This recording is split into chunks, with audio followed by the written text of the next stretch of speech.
에베소서 3장 14절에서 21절입니다. 에베소서 3장 14절에서 21절 말씀입니다.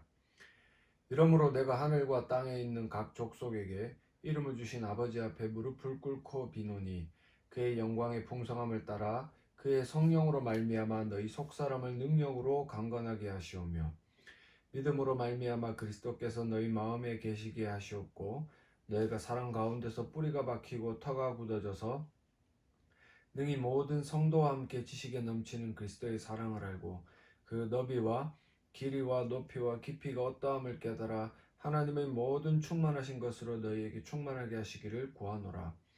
우리 가운데서 역사하시는 능력대로 우리가 구하거나 생각하는 모든 것에 더 넘치도록 능히 하시리에게 교회 안에서와 그리스도 예수 안에서 영광이 대대로 영원무궁하기를 원하노라. 아멘. 3장으로 넘어와서 1절에 이제 감옥에 있는 사도 바울의 그 삶의 모양새, 그리고 14절로 넘어와서 오늘 본문에서 이야기하는 것처럼 이 에베소 교회를 위해 기도하는 사도 바울의 모습을 그리고 있는데 1절에 그리스도 예수의 일로 너희 이방인을 위하여 갇힌 자 된 나 바울이 이제 하늘과 땅에 있는 각 족속에게 이름 주신 아버지 앞에 무릎을 꿇고 빈다라고 이야기를 하면서 자기가 기도를 합니다라고 이야기를 합니다. 근데 이렇게 기도를 하는 이유가 2절부터 13절에 나와 있는 두 가지 이유, 함께 에베소 교회 이방인이나 유대인 할 것 없이 모든 그리스도의 몸된 교회들은 함께 상속자가 되어서 뒷부분에 가면 하나님의 각종 지혜를 세상 가운데 선포해야 되는, 알려야 되는, 그것이 삶의 모습으로 드러내야 되는 그런 중요한 곳이기 때문에 내가 지금 엎드려 기도한다. 근데 중요한 것은 지금 사도 바울이 엎드려 기도할 때 그가 처해 있는 환경을 우리가 생각을 한번 해보자고요. 감옥이라는 환경에서 특별하게 이유는 없는 정치범으로서 그가 감옥에 갇히기는 했지만 사람들이 일반적으로 생각할 때 예수를 잘 믿는데 복음을 잘 선포하는데 저렇게 감옥에 갇히는 이유가 뭘까라는 그런 어떤 퀘스천 마크를 가지게 될 거란 말이에요. 그래서 우리가 이런 어떤 질문에 대한 답을 구하면서 사도 바울이 행하는 이 기도가 도대체 기도가 무엇인가, 그리고 그 기도에 응답하는 아멘의 의미가 무엇인가를 좀 살펴보려고 합니다. 제가 총신을 다닐 때 그때 목요일이었나 수요일이었나 하여튼 한 주에 한 번 정도 좀 대형 교회, 그러니까 좀 잘 사는 교회에서 옵니다. 그 학생들 밥 먹으라고 전도사들 밥 한 끼 대접하면서 뭐 반개탕 돈을 줘가지고 반개탕을 끓여가지고 대접을 하는데, 그냥 돈을 줘서 그렇게 밥을 먹으라 그러면 거기까지만 하면 참 그래도 좋은데, 희한한 거는 그 교회에서 그렇게 돈을 내면 그 담임 목사님이 와서 꼭 설교를 해요. 설교를 하는데 어떤 날은 교회 버스가 3대인가 왔습니다. 목사님을 추종하는 전부 다 여자예요. 권사들인지 집사들인지 와가지고, 물론 성가대도 있고 하니까 충분히 이해는 하지만 채플이 시작돼가지고 앉아있는데 계속 아멘 소리가 나요. 물론 아멘 소리를 하는 걸 나쁘다라고 평가내는 건 아닌데, 가령 예를 들면 이런 거죠. 제가 어제 밥을 먹었습니다. 아멘. 그리고 제가 어제 자기 전에 이를 닦았습니다. 아멘. 그래서 저 목사님은 저 아멘 부대를 이끌고 다니면서 속된 말로 자기가 하나님이 되어 있구나. 그 연륜 없던 전도사 시절에도 그런 것들을 참 깊이 깨달았는데, 근데 제가 말씀을 드리고 싶은 건 뭐냐면은, 아멘이라는 말의 의미가 정말 그렇게 되기를 자기 스스로 간절히 원하고 그렇게 될 것을 확신한다라는 말의 의미를 담고 있는 거죠. 그죠? 그래서 진리의 말씀에 대해서만 아멘이라고, 그걸 내가 깨달았을 때 아멘이라고 이렇게 대답을 해야 되는데, 지금 많은 사람들이 정말 그것을 깨닫고 아멘을 하고 있는지 아니면 습관처럼 그냥 아멘을 하고 있는지, 그것은 각자 스스로에게 좀 물어봐야 될 필요가 있는 것 같습니다. 14절에 보시면 이러므로 내가 하늘과 땅에 있는 각 족속에게 이름을 주신 아버지 앞에 이름을 주셨다라는 것을 주석학자들은 창조하신 창조주다라는 것들을 약간 비유적, 유비적으로 표현하는 방법이다라고 말을 해요. 이름을 주었다라는 것은 정체성을 부여했다라는 말이고, 정체성을 부여했다라는 말은 그들을 창조했다. 그래서 지금 14절과 15절에 나와 있는 사도 바울이 소개하는 하나님은 창조주이다. 창조주이신 그 하나님 앞에 무릎을 꿇고 빈다. 무릎을 꿇었다라는 말은 여기 기도한다는 의미가 담겨 있지는 않지만, 우리가 잘 아는 것처럼 기도하는 자들의 그 겸손한 모습, 특별히 유대인들, 원래 잘 섬기는 유대인들은 회당 앞에 서서 기도하는 게 아니라 무릎을 꿇고 기도를 하거든요. 그래서 무릎을 꿇고 빌었다라는 말은 사도 바울이 지금 창조자이신 하나님 앞에 기도를 하고 있다. 내가 기도한다. 라는 이 이야기를 하고 있습니다. 근데 사도 바울이 하는 이 기도의 내용들은 뒤에 가서 더 자세히 살펴보겠지만, 예수 그리스도께서 그 제자들에게 가르쳐 주셨고 우리에게 가르쳐 주신 그 기도의 내용과 굉장히 많이 닮아 있습니다. 마태복음 6장 9절과 13절입니다. 그러므로 너희는 이렇게 기도하라. 명령입니다. 이게 끝입니다. 이렇게 기도하라라고 이야기를 했으면 이렇게 기도해야 합니다. 그리고 하늘에 계신 우리 아버지의 이름이 거룩히 여김을 받으시오며 나라가 임하시오며 뜻이 하늘에서 이루어진 것 같이 땅에서도 이루어지이다. 여기까지가 하나님 나라와 하나님의 그 모든 영광을 위해서 행하는 기도, 그것이 나를 통해 이루어지게 해달라고 하는 기도고, 11절부터는 이것을 위해 그나마 작게나마 자기에게 필요한 것들을 구하는 어떤 겸손한 자의 그런 어떤 고백들이 담겨져 있는데, 오늘 우리에게 일용할 양식을 주시옵고 우리가 우리에게 죄 지은 자를 사하여 준 것 같이 우리 죄를 사하여 주시옵고 우리를 시험에 들게 하지 마시옵고 다만 악에서 구하시옵소서. 나라와 권세와 영광이 아버지께 영원히 있사옵나이다. 아멘. 죄송해요. 이런 어떤 기도, 예수님께서 가르쳐 주신 기도대로 살아가던 바울, 그가 지금 감옥에 갇혀 있고, 이 감옥에 갇혀 있는 사도 바울은 그 이방인들을 향한 하나님의 경륜을 소개하기 위해 에베소 교회에 편지를 쓰고 있습니다. 근데 잘 아는 것처럼 감옥에 갇혀 있다. 이 말은 그냥 성공과 실패의 관점에서 본다면 분명한 실패거든요. 이런 어떤 실패한 자의 가르침이라. 이게 무슨 영향력이 있겠습니까? 세상 사람들이 추구하고 바라는 것처럼 덕망이 있고 명망이 있고 굉장한 무언가 이런 어떤 자격 요건을 갖춘 자들이 가르칠 때 그래도 저 사람 대단한 전문가지, 뭐 물론 잘 아는 것 플러스 그리고 잘 되어져 있어야 돼요. 사도 바울은 잘 알고 있었지만 감옥에 갇혀있는 실패의 어떤 현장에 놓여져 있었기 때문에 이런 어떤 모습들을 바라본다면 과연 누가 바울의 가르침을 똑똑히 받아들일 수 있을까? 근데 사도 바울은 그런 어떤 입장에 있으면서도 꿋꿋하게 하나님 앞에 엎드려 기도하는데, 이 기도는 결국은 우리가 행하는 기도처럼 무엇이든지 잘 되게 해달라고 기도하는 그런 어떤 요술방망이와 같은 기도의 방법은 아니라는 것을 우리가 알 수 있는 거죠. 그죠? 사실은 지금 뒷부분에 가서 좀 읽어드리면 사도 바울이 요구하는 건 뭐예요? 16절에 속사람을 능력으로 강건하게 해달라. 그리고 사랑으로 충만하게 해달라. 누가? 에베소 교회가.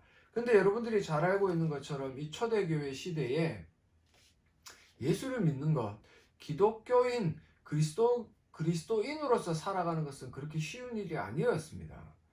상인들, 예를 들어보자면 상인들 있죠. 장사를 하는 사람들은 길드에 속해져서 그 길드 안에서 뭐 정보도 받아들이고 물건도 수주도 받고 이렇게 해야 되는데, 근데 그 길드라는 곳이 굉장히 더러운 곳이에요. 뭐 우상을 숭배했던 그 음식이 들어오는 곳, 술을 마시는 곳, 음란한 행위를 하는 곳, 기타 등등의 굉장히 그런 죄악된 요소들이 포함되어 있는 곳이기 때문에 참으로 신실한 그리스도인 상인이라면 그 길드에 가입하기를 꺼릴 겁니다. 근데 그 길드에 만약에 가입하지 않으면 제가 말씀드린 대로 정보가 없고 물건을 수주받지 못하니까 말 그대로 근근히 살아갈 수밖에 없는, 참으로 힘든 삶을 살아갈 수밖에 없는 것이 현실이었어요. 이런 어떤 현실 앞에 사도 바울은 원래 우리가 잘 알고 있는 그 복을 빌어주는 뭐 복된 기도라면 이렇겠죠.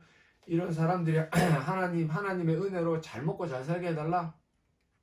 비록 길드에 가입하지 않고 꿋꿋하게 버티는 그들의 어떤 경건한 모습을 바라보면서 하나님 복 내려 달라. 모든 문제를 해결해 달라. 이렇게 기도하지 않겠습니까? 뭐 누군들 그렇게 기도 안 하는 사람 없을 거예요. 저도 뭐 아침에 출근해서 운전하기 전에 기도하면 안전하게 지켜달라. 그리고 뭐 사고 나지 않게 해달라. 돈 벌게 해달라. 기도합니다.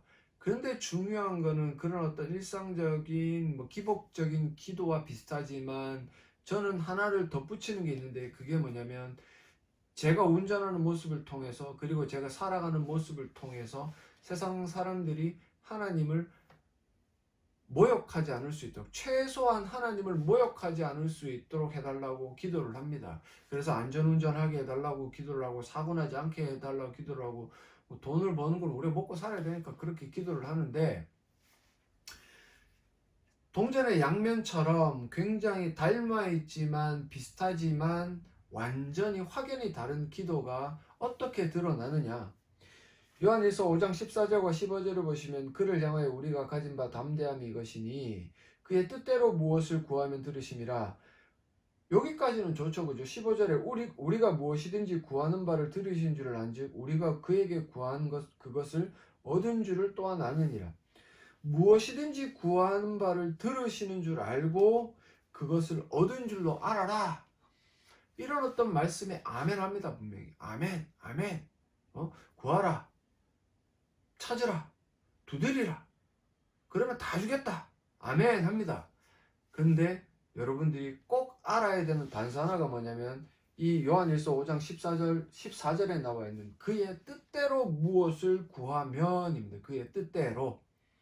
하나님의 뜻이란 걸 모르고 아무거나 구한다고 해서 신자의 기도를 하나님이 들어주심으로 그 신자가 무언가 많은 재물을 얻어서 복된 삶을 살아간다? 이건 말도 안 되는 거죠. 그죠?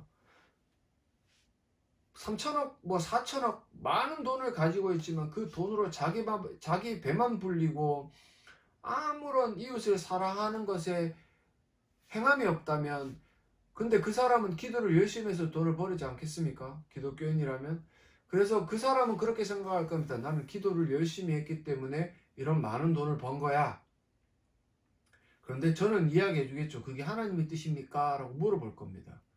하나님의 뜻대로 만약에 당신이 그렇게 돈을 벌었으면 그 돈은 하나님의 뜻 가운데 이웃을 향해 구제하는 데 쓰여져야 됩니다. 라고 이야기를 하겠죠. 그죠?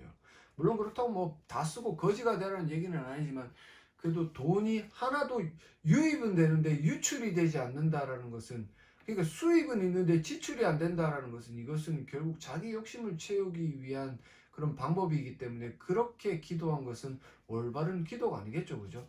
그 올바른 기도가 아니라면 그것은 분명 하나님께서 내려주신 복은 아니에요. 하나님께서 내려주신 복이 아니라면 그 사람은 계속 그 돈에 대한 욕심으로 저주를 받는 그런 어떤 벌 가운데 놓여질 뿐입니다. 이 아버지의 뜻이라는 것들을 그의 뜻 정말 분명히 아셔야 되는 것처럼 제가 쉽게 지난번에도 설명을 드렸지만 하나님을 사랑하고 이웃을 사랑하는 그 뜻대로 여러분들이 무엇을 구해야 됩니다. 재물이 필요한 것도 그 뜻 가운데 재물이 필요한 거고 자녀를 위한 기도도 자녀가 그냥 보통 부모들 그렇게 기도하잖아요. 우리 아이들 좋은 대학 가고 좋은 직장 얻고 좋은 배우자 만나서 결혼하게 해달라 집 사게 해달라 어쩌고 저쩌고 블라블라블라 하는데 거기가 끝이에요. 그게 끝이란 말이에요. 만약에 정말 하나님의 뜻을 아는 부모의 기도라면 우리 자녀들이 하나님의 뜻을 분별하여서 하나님께서 주신 소명대로 달란트대로 대학에 진학하게 하시고 열심히 공부해서 그 배운 대로 사람들을 위해 살 수 있게 해주시옵소서라고 기도하지 않겠습니까? 집을 사고 배우자를 만나는 것은 그건 기도 안 해도 됩니다. 그러면 기도 안 해도 돼요. 열심히 돈 벌면 되고 좋은 여자 보고 신앙 있는 뭐 정말 좋은 사람이 있으면은 좋은 여자 좋은 남자가 있으면은 최선을 다해서 그 사람을 섬기고 사랑하면 뭐 되겠죠. 근데 우리는 마치 이 어떤 기도들이 로또를 하는 것 같아요. 뭐 뭔가 이렇게 불확실한 것에 대해서 자꾸 가능성을 넣어달라고 기도를 하는 것 같아요. 저도 예전에는 그렇게 살아왔고요. 근데 정말 그의 뜻대로 하는 기도와 나의 뜻대로 하는 기도는 이만큼 확연하게 차이가 나고 그 결과도 차이가 나기 때문에 여러분들은 분명히 하나님의 뜻대로 구하는 그런 훈련을 하는 게 필요하다는 거죠. 마태복음 21장 30절과 31절을 보시면 둘째 아들에게 가서 또 그와 같이 말하니 대답하여 이르되 실소이다 하였다가 그 후에 뉘우치고 갔으니 그 둘 중에 누가 아버지의 뜻대로 하였느냐. 첫째 아들은 아버지가 시키니까 하겠습니다 하고 안 했고, 둘째 아들은 싫어요 했다가 나중에 뉘우치고 했습니다. 그죠? 누가 아버지의 뜻대로 한 겁니까? 아버지의 뜻대로 하는 기도는 나의 뜻대로 하는 기도, 나의 욕심을 채우기 위한 기도가 아니라 말 그대로 하나님의 뜻이 반영된, 하나님의 뜻이 온전히 드러나는 기도, 제가 말씀드린 대로 하나님 사랑, 이웃 사랑을 위한 그런 기도이기 때문에 이런 어떤 차이점, 누구의 뜻인가, 누구의 뜻에 따라 내가 고백하는가에 따라서 분명한 기도의 차이는 있다. 그렇다면 오늘 사도 바울이 창조주 되신 하나님 앞에 무릎을 꿇고 비는 이 기도가 과연 하나님의 뜻대로 행하는 기도인지 아니면 바울 개인의 뜻대로 하는 기도인지는 우리가 뒷부분을 더 살펴보면서 한번 연구해 봅시다. 두 가지의 기도 제목이 나와요. 16절에 그의 성령으로 말미암아 첫째가 너희 속사람을 능력으로 강건하게 해라. 그죠? 그의 영광의 풍성함을 따라 그의 성령으로 말미암아, 그의 영광의 풍성함이라는 것은 결국 이 어떤 예수 그리스도를 통해 승리하신 하나님의 그 승리의 능력이 드러나는 그 성령의 약속으로 성령을 보내주신 하나님의 그 행하신 모든 일들이 일어나는 것에 대한 풍성함을 가리키고, 그래서 성령 하나님으로 말미암아 속사람을 능력으로 강건하게 해달라. 여기서 속사람이라는 것은 겉사람과 다른 거죠. 그죠? 이 육신과는 다른 거예요. 이 육신을 아무리 운동을 하고 훈련을 해가지고 단련시켰다 그래서 그 사람이 하나님이 기뻐하시는 사람이냐 아니라는 거죠. 왜 그러냐면 거듭난 새 사람이 될 때 그 사람이 이 속 사람이 바뀌었다라고 이야기를 하거든요. 그래서 이 거듭난 정체성을 가지고 있는 새 사람이 강건해져야 되는데, 강건이란 말은 3장 13절에 나오는 낙심과 반대말입니다. 사도 바울이 감옥에 갇혀있고 고난 가운데 있고 환란이 있고 핍박이 있더라도 낙심하지 마라라고 이렇게 이야기를 했어요. 왜 그러냐면 두려움이 들어오면 이 마음에 근심이 생기면 힘들죠. 그죠? 그래서 마음이 어떤 신앙이 떨어질 정도로 마음이 좌절이 된다는 거예요. 근데 그런 어떤 낙심의 반대말인 강건이라는 것은 어떤 환경에 처해 있더라도 뭐 감옥에 있든지 핍박을 받든지 두들겨 맞든지 심지어 죽음 앞에 있더라도 그 마음이 절대로 흔들리지 않을 수 있게 해달라고 기도를 합니다. 에베소 교회 성도들이 장사를 하는 사람, 제가 조금 전에 말씀드렸던 것처럼 길드에 가입하지 않고 좀 힘든 삶을 살더라도 그것을 버텨내면서 하나님의 영광을 드러낼 수 있게 될 기도하고, 그 뒷부분에 4장부터 나오는 종들, 부부 관계성, 여러 어떤 사람들 각자가 처해 있는 환경 가운데서 예수를 믿는다고 하여 핍박을 받더라도 그것에 낙심하지 말고 끝까지 그 믿음을 지키면서 버티게 해달라. 누구로 말미암아? 성령으로 말미암아 그렇게 해달라고 사도 바울은 이야기를 합니다. 여러분들이 잘 아셔야 되는 것처럼 로마서 8장 26절 27절에는 이와 같이 성령도 우리의 연약함을 도우시나니 우리는 마땅히 기도할 바를 알지 못하나 오직 성령이 말할 수 없는 탄식으로 우리를 위해 친히 간구하시느니라. 마음을 살피시는 이가 성령의 생각을 하시나니 이는 성령이 하나님의 뜻대로 성도를 성령 하나님의 뜻대로 성도를 위하여 간구한다. 그래서 성령 하나님으로 말미암아 이 속사람이 강건해진 사람들은 결국 기도를 제대로 할 수 있고, 그 제대로 하는 기도는 결국은 하나님께서 하나님의 뜻대로 행하는 기도다. 그것을 말씀을 드리고 싶다라는 거죠. 그래서 성령으로 말미암아 이 속사람을 능력으로 강건하게 해라. 이 능력이라는 말은 신적인 능력이라 그랬죠. 그죠? 제가 앞부분에서 설명을 드렸지만 창조의 능력, 예수께로 넘어오면 재창조의 능력. 그래서 이 믿음이 약한 자들에게 이 믿음이 강해질 수 있는 능력, 그런 능력으로 강건해라. 낙심하지 말라. 이 마음을 잃어버리지 말라. 왜 그러냐면 이 에베소 교회가 처해 있는 현실과 환경이 그렇게 신앙을 지키면서 살아가기에 녹록지 않기 때문에 그래요. 지금 이 코로나19도 마찬가지 아닙니까? 이 코로나19 가운데 지금 교회의 어떤 명예가 실추되었고 세상 사람들은 교회라고 이야기를 하면 치를 떱니다. 목사라 그러면 전부 다 도둑놈으로 알아요. 이런 환경 가운데도 믿음을 잃지 않고 낙심하지 않고 끝까지 이 속사람이 강건해짐으로 말미암아 명예를 회복할 수 있는, 회복할 수 있게 해달라고 우리는 기도하면서 살아가야 됩니다. 목회자들도 당연히 성도들이 이 힘든 세상 가운데서 핍박을 당하지만 물론 교회가 자초한 핍박입니다. 여러분들 잘 아셔야 돼요. 누가 교회 보고 그렇게 해라라고 이야기하는 사람 없어요. 교회가 오만함과 굉장한 교만함으로 스스로 자초한 핍박이에요. 하지만 이런 핍박을 넘어서서 이것들을 이겨낼 수 있도록 기도해야 되는데 목회자들이 성도들을 위해 기도해 주셔야 됩니다. 성령께서 끝까지 그 속사람을 붙드셔가지고 강건하게 이 힘든 상황 가운데 낙심하지 않고 다시 한 번 더 일어서서 하나님의 영광을 드러낼 수 있게 해달라고. 그러면 절제하고 자제하고 솔선수범하고 더 불신자들보다는 열심히 살아가야 되는 그런 어떤 필요가 있게 되는 거죠. 그죠? 그러면서 16절에는 성령으로 말미암아고 17절에는 믿음으로 말미암아예요. 두 가지의 기도 제목인데 믿음으로 말미암아는, 믿음이라는 것은 그리스도와 연합시키는 어떤 도구죠. 그죠? 믿음으로 그리스도와 연합이 되는데 믿음으로 말미암아 그리스도께서 너희 마음에 계시게 하셨고, 이거는 연합이 되었다. 믿음으로 연합되게 해달라는 끝까지. 그러니까 에베소 교회 성도들 가운데 아직 그 믿음이 없는 자들에게 믿음을 주셔서 그리스도와 연합이 될 수 있게 해달라.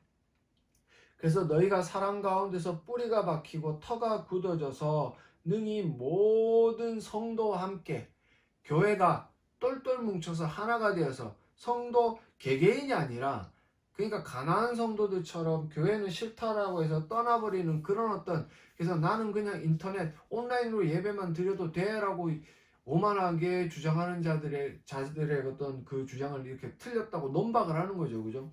함께 사도 바울이 지금 에베소 교회에서 계속해서 이야기하는 건 뭐냐면, 유대인이나 이방인이나 에베소 교인이라면, 에베소 교회 성도라면 함께 상속자가 되고 오늘처럼 또한 함께 인간의 지식을 초월하는 그리스도의 사랑을 알게 알아야 됩니다. 인간의 지식으로 이렇게 이해할 수 있는 부분은 아니에요. 이것을 초월하는 그리스도의 사랑을 아는 것은 믿음이 있어야 되고, 그 믿음은 결국 성령으로 말미암아 이루어지는 일이다. 그래서 그 그리스도의 사랑을 알고 그 사랑의 너비와 길이와 높이와 깊이가 어떠함을 깨달아. 이것을 측량할 수가 없는 거죠. 그죠? 사도 바울이 이야기하는 거는 그냥 인간들이 이해할 수 있는 언어로 표현을 하다 보니까 어떤 너비와 길이와 높이가 깊이가 어떠함을 깨달아 이렇게 이야기를 하지만 이것을 측량할 수가 없어요. 다만 믿음이 있다라면 그래도 이 하나님의 그리스도의 사랑이라는 것이 얼마나 큰 것인가 작게나마 알고, 그런데 그렇게 작게나마 알게 된 그리스도의 사랑 때문에 목숨을 걸 수도 있는 이런 어떤 귀한 일이 일어나거든요. 그래서 그런 것들을 깨달아 하나님의 모든 충만하신 것으로 너에게 충만하게 하시기를 구하노라. 하나님의 모든 충만하신 것, 문맥에 비추어 본다면 그리스도를 보내신 사랑이 되겠죠. 그죠?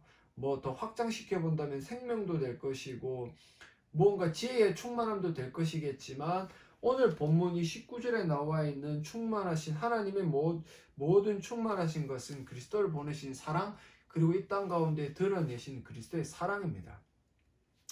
그래서 사도 바울의 기도, 창조자 되신 하나님 앞에 엎드려 기도하는 사도 바울의 기도는 두 가지의 기도 제목으로 정의가 되는데, 첫째는 성령 하나님 때문에 이 새사람 된 거듭난 새사람이 계속해서 강건해져라. 왜 그러냐면 이 환난과 핍박과 힘듦 가운데 좌절하고 낙심하지 마라. 내가 지금 감옥에 갇혀 있다고 해서 내가 전한 복음이 잘못되었다라고 마음에 낙심하지 말고 포기하지 말라라는 거죠. 왜? 계속해서 유대인들이 주장하는 건 뭐예요? 사도 바울이 진짜 예수 십자가의 복음을 전하는 사도였다면 저렇게 감옥에 갇혀서 저렇게 힘듦을 당하겠니? 하나님을 잘 섬기면 복 받고 잘 돼. 복 받고 모든 것에서 1등이 되고 잘 돼. 라고 유대인들이 자꾸 이야기를 한단 말이에요. 그러니까 이 낙심이 되는 거예요. 사도 바울을 보니까 뭐 꼬라지가 저래, 뭐 감옥에 갇히고 저래 있는데 뭐 예수 십자가의 복음이 어떻고 저떻고 이야기를 하는 거야? 라고 이야기를 하니 이게 믿어지겠습니까? 그러니까 지금 목사들이 실수를 했던 게 그거죠. 예수를 믿으면 잘 돼. 예수를 믿으면 돈 많이 벌고 건강하고 병이 안 걸리고 행복하고 사고도 없어. 그러면은 예수를 잘 믿는데 병에 걸리고 사고가 나고 가난하면은 그 믿음은 가짜입니까? 여러분들이 분명히 잘 아셔야 되는 거는 제가 말씀을 드렸던 사도 바울의 기도가 아니라 예수를 믿으면 잘 되고 뭐 돈 많이 벌고 어떠고 저떠고 하는 유대인이나 그런 목사들의 기도는 하나님의 뜻이 아니라 인간의 뜻대로 하는 기도고요. 사도 바울이 주장하는 것처럼 성령으로 말미암아 속사람을 능력으로 강건하게 낙심하지 않고 이 모든 힘든 현실 가운데서도 승리할 수 있도록 끝까지 버텨낼 수 있도록 해달라는 기도가 하나님의 뜻대로 하는 기도예요. 왜 그러냐면 하나님의 뜻이라는 게 하나님을 믿는다고 해서 모든 문제가 그냥 막 술술술술 풀리는 그런 게 아니라 고난 가운데 있더라도 그 고난을 이겨낼 수 있는 믿음이 그 마음속에 내재될 수 있도록 하는 게 하나님의 뜻이거든요. 그래서 사도 바울이 이 에베소 교회 성도들 얼마나 사랑했냐면 그들이 지금 힘들지만 끝까지 하나님의 뜻 가운데 머물러 있을 수 있도록 하나님의 뜻대로 지금 기도하면서 강건하게 해달라고 기도를 해요. 그리고 두 번째는 뭐예요? 믿음으로 말미암아 그리스도와 연합이 되어서 그래서 그 지식을 초월하는 그리스도의 사랑을 깨달아 하나님의 모든 충만하신 사랑 안에 사랑이 충만하게 있기를 원한다라고 이야기합니다. 이 말은 뭡니까? 초대교회 제가 지난주엔가 말씀을 드렸죠. 초대교회가 서로 복음의 기초 때였나 모르겠다. 초대교회 모습이 서로의 물건을 나누고 통용하고 그죠? 나누어 쓰고 그래서 가난한 자가 없었다. 지금 이 사랑이 충만해진 그리스도의 그 사랑이 하나님의 그리스도를 보내신 그 하나님의 사랑이 만약에 교회 안에 충만하게 내재되어 있다라면 돈이 많은 사람이 가난한 사람을 도울 수 있겠죠. 그죠? 힘이 강한 사람이 힘이 없는 사람을 도울 수 있겠죠. 명예가 있는 사람이 명예가 없는 사람을 도울 수 있을 것이고 유식한 사람이 무식한 사람을 도울 수 있을 거란 말이에요. 그렇다면 지금 이렇게 첫 번째로 이야기했던 그 속사람이 강건해졌다라는 표현은 말 그대로 고난 가운데 모든 것을 이겨낼 만큼의 굳은 의지와 투철한 신앙이 있는 것도 표현을 하지만 자기 것 또한 내어놓아서 자기가 가진 것들을 내어놓아서 그 사랑하는 이웃을 위해 쓸 수 있는 그런 마음 또한 강건하다라고 표현을 할 수 있겠거든요. 그래서 이 하나님의 사랑, 그리스도의 사랑, 지식을 초월하는 인간의 지식, 인간의 어떤 지식으로 이해할 수 있는 범위를 넘어서는 그 그리스도의 사랑을 믿음으로 알고 그 측량할 수 없는 너비와 길이와 높이, 깊이 그것을 조금이라도 맛본 자들이 하나님의 그 모든 충만하신 사랑으로 충만해졌을 때 이 교회는 지금 어떻게 되는 거예요? 그나마 그 힘든 상황 가운데서도 서로를 의지하고 서로를 사랑하고 서로를 나누어주면서 버티어낼 수 있다. 지금 사도 바울은 이 힘든 시기 가운데 에베소 교회 성도들아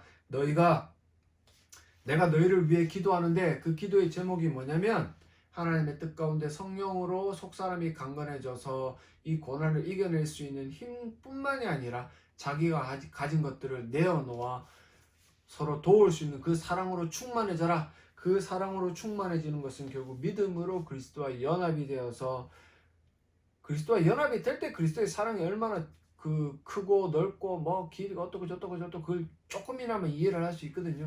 그러면은 내가 받은 이 사랑이 얼마나 큰 것인가? 이 받은 사랑에 보답하기 위해 내 것을 쓰고 내 것을 나누자 라는 이런 마음이 나오는 거죠. 그래서 여러분들이 아셔야 되는 것은 이런 어떤 사도 바울의 기도처럼 하나님의 뜻이 무엇인가를 분별하여서 목회자의 기도뿐만이 아니라 가정에 있는 부모의 기도, 그리고 뭐 회사에서 일하는 그 어떤 사원이지만 그리스도인 사원으로서의 어떤 기도, 그리고 만약 아이들을 가르치는 선생이면 그리스도인 선생으로서의 기도, 이 기도가 싹 다 달라지는 거예요. 하나님의 뜻대로 하는 기도냐, 나의 뜻대로 하는 기도냐.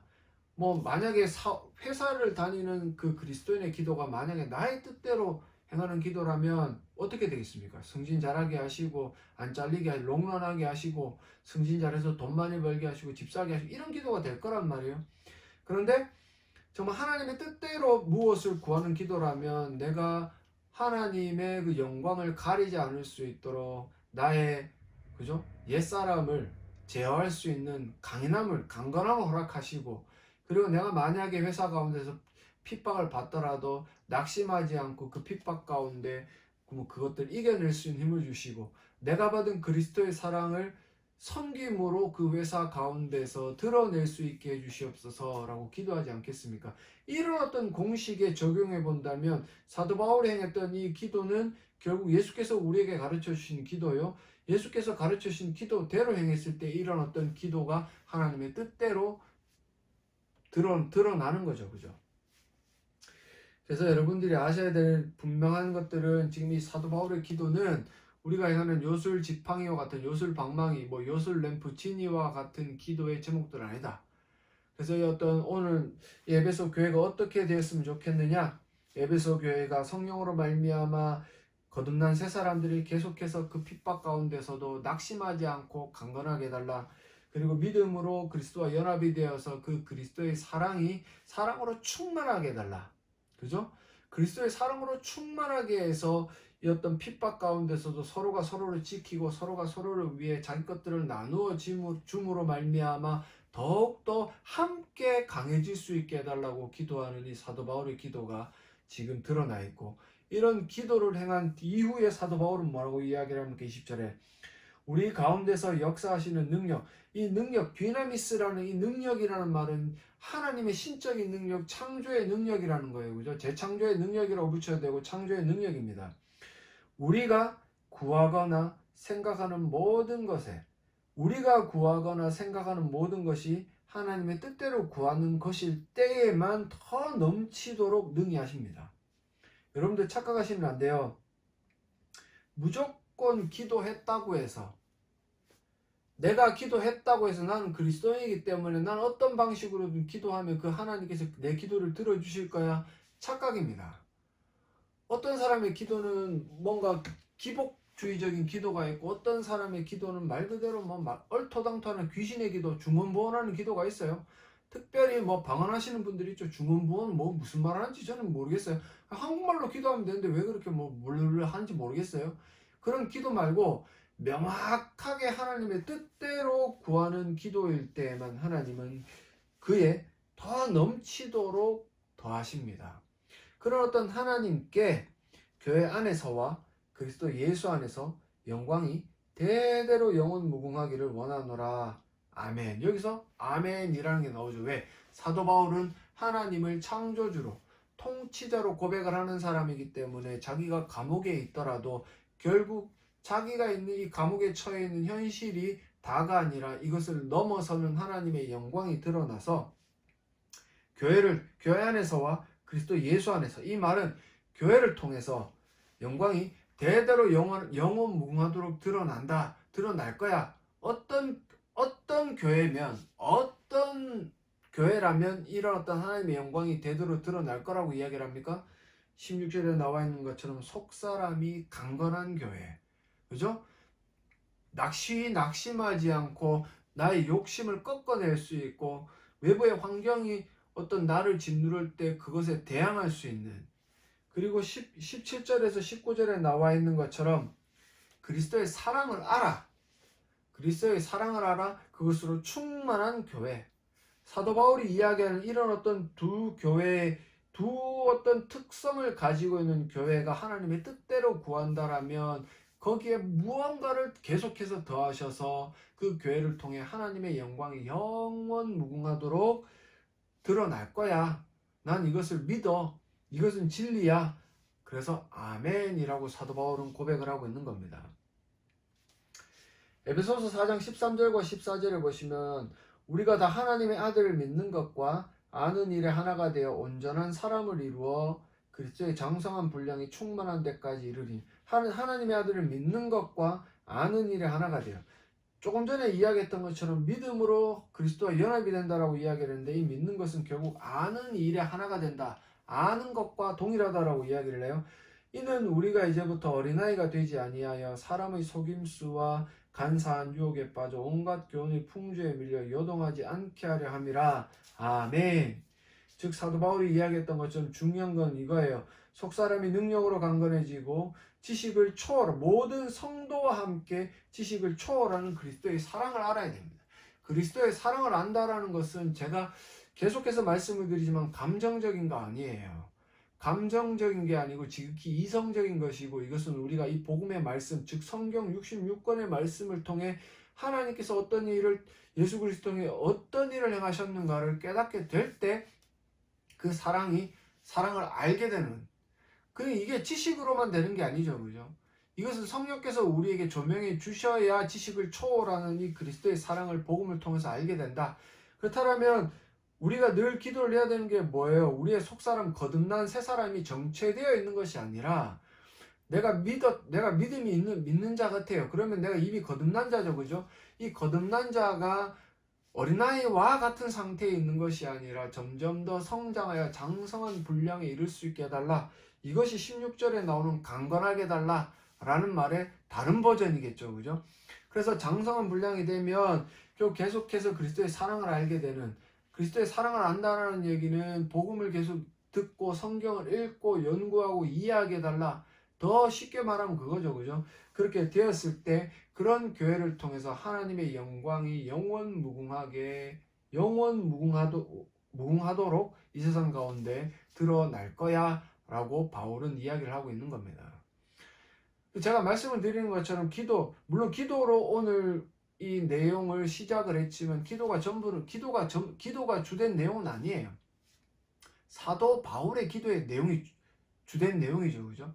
그래서 여러분들이 사도 바울의 기도의 주된 내용을 살펴봄으로 말미암아 하나님의 뜻대로 하는 기도가 무엇이냐, 그래서 하나님의 뜻대로 기도할 때 그 기도의 끝에 아멘이라는 말이 절로 나올 수밖에 없는 거예요. 나의 뜻대로 하는 기도에 아멘이라고 붙일 수 있겠지만 그 아멘은 가짜일 수밖에 없는 거죠. 왜? 나의 뜻대로 행한 기도이기 때문에 그 기도는 절대로 이루어지지 않아요. 이루어진 것처럼 보입니까? 그래서 그게 더 저주인 거예요. 만약에 나는 이웃을 위해 이웃을 구제하기 위해 돈을 벌어야 되겠습니다 라고 말을 해서 돈을 버는 게 아니라, 나는 잘 먹고 잘 살고 싶어요, 난 예수를 잘 믿거든요, 잘 먹고 잘 살고 싶어요 라고 기도를 해서 돈을 벌잖아요. 그럼 그 사람은 그게 하나님의 뜻대로 한 기도라고 착각을 하고 계속 그렇게 살다가 멸망 가운데 처합니다. 그게 오히려 저주예요. 차라리 그렇게 기도했을 때 돈을 못 벌면 더 낫겠죠. 그죠? 그렇다고 이웃을 섬기기 위해 돈을 벌게 해달라고 돈을 다 버는 것도 아닌데, 돈이 중요한 건 절대로 아니에요.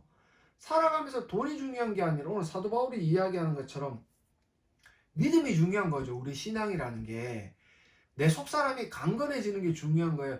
내 이 거듭난 속사람이 어린아이처럼 막 계속 수준이 낮은 게 아니라 장성한 어른의 분량이 이를 때까지 성장하는 게 중요한 거예요.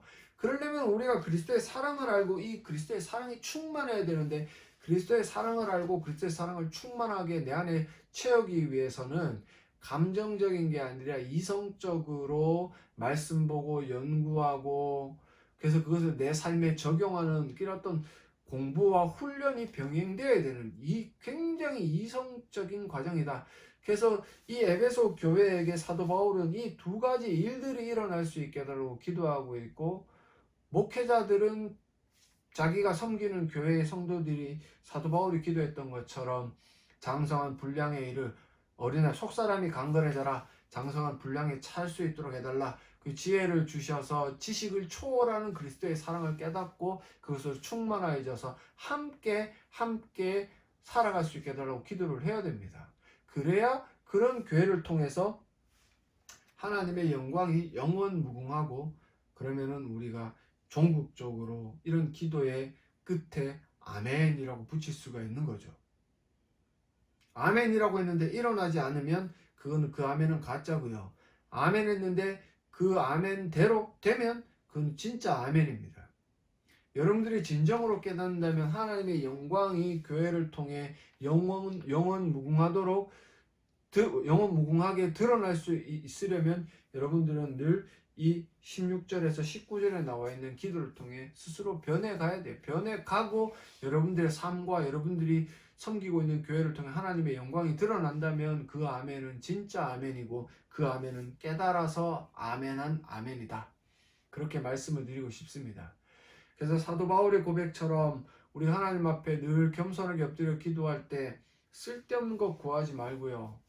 자녀들을 위해서 공부 잘해서 잘 먹고 잘 살게 되라고 비는 것이 아니라 그 자녀들이 신앙을 잃어버리지 않고 이 세상 가운데 빛과 소금으로 거룩하게 살아갈 수 있게 되라고 기도하는 것, 그런 기도를 하면 그 자녀들에 대한 문제는 다 해결이 됩니다. 신앙이 가장 중요한 건 제가 그랬습니다.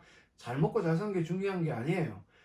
신앙으로 천국 가는 게 중요한 겁니다. 근데 신앙인으로 천국 가려면 이 땅 가운데 살아가면서 하나님의 영광을 드러내야 되고 그 하나님의 영광을 드러내기 위해서는 결국 내 이 속사람이 성장을 해야 되고 그리스도의 사랑으로 충만해져야 되고, 그래서 이런 어떤 기도를 할 때 마지막에 붙이는 아멘, 나를 통해 하나님의 영광을 드러내시옵소서, 우리 교회를 통해 하나님의 영광이 드러날 수 있도록 하시옵소서. 그래서 실제로 그 영광이 드러날 때 아멘 하는 것은 진짜 깨닫고 진정한 아멘을 외치는 것이다. 그래서 사도 바울의 이 기도를 한번 한 주 동안 묵상하시고 이 기도대로 성장하셔서 진정으로 하나님의 영광이 우리 사랑하는 성도들의 삶과 일터와 가정을 통해 드러나셔서 여러분들이 아멘 하는 그 아멘이 진짜 아멘이 되게 하시는 그런 은혜의 역사가 일어나기를 간절히 소망합니다.